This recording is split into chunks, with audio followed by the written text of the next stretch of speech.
that's essentially the essence of this teaching, and I think so many of the traditions of our world. And it's actually a point of great relief when it doesn't matter if your business is supposed to succeed. You're just supposed to bring your highest intentions and all of your energy to it, because maybe your lesson is for it to fail. Maybe that's what you need.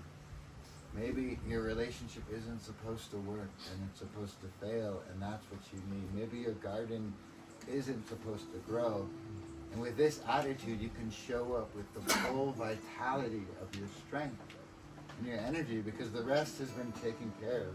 Failure, success, you're all going to fail at life eventually, because you will all die, and that is when it stops being scary. It's empowering. Like, do you really have time to work for McDonald's Corporation and this one life to lead? Like, do you really have time to like tell someone what a shitty person they are and like develop all these thoughts and like do you have time? And I ask that authentically. What do you have time for? Like, what is worth being on this earth to you? And that's a question that only you can answer. And then you find that. Right? Our greatest fear is not that we are inadequate, Marianne Williamson. Our greatest fear is that we are powerful beyond measure. It is our light and our darkness that most frightens us. Then you find that and you do it full out.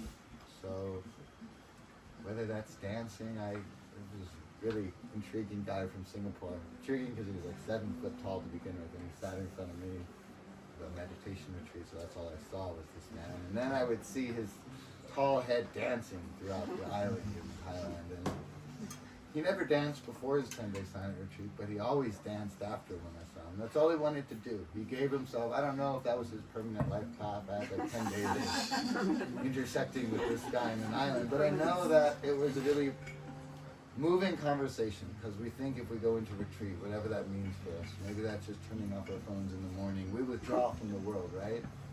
But the solution isn't to find our happiness alone in a little cave in the Himalayas. Our solution is to live in the world authentically doing our dharma, or our vocation, or our calling. And most people are pretty far off on that edge of the cliff by the time we catch them in Sununa, Guatemala, at the cacao ceremony, Kirtan. Like, you don't need much more encouragement than the reminders we bring ourselves, I think, every week. That whatever you've done to get here, like, hats off to you all, and like, keep going as authentically and deeply as you can. And when you chant the Krishna, like, don't just be in the music. Be in that depth of you that feels most potent in power for you to live within. And that's where the magic comes from. It's not because we practice the music. It's because collectively, when we come back together and do that, like, wow, individually, one person doing that is pretty potent. But collectively, when we come together and, you know, profess that in a way, if we're singing these mantras,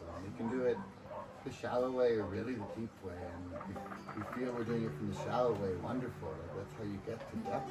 You start at the top and you just keep sinking. And who knows? Who's to say? Great job, Ian. And